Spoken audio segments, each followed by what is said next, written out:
अस्सलाम वालेकुम। पखाने के कतरे। ऐसे मरीज़ जिन्हें पखाने के बिल्कुल पतले कतरे इस तरह आते हैं कि उन्हें पता भी नहीं चलता कि कब कतरे आते हैं। जब कपड़े तब्दील करते हैं तो पखाने के कतरे शलवार पर बेशुमार जमे हुए होते हैं। इस तरह के कतरे दवाओं से आर्जी तौर पर बंद हो जाते हैं, लेकिन कुछ दिन बाद फिर शुरू हो जाते हैं।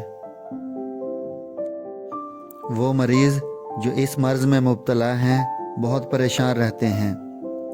कपड़े और जिस्म पाक नहीं रहता, नमाज पढ़ना भी मुश्किल हो जाता है।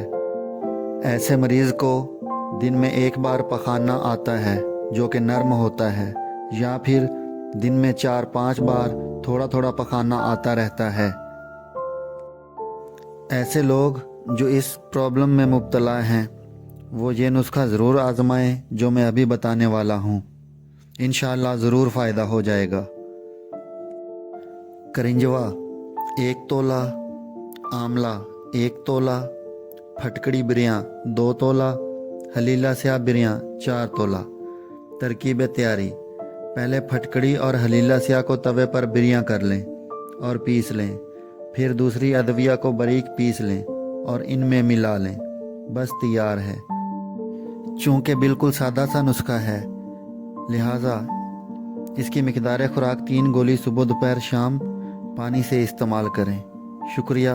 अल्लाह हाफिज़।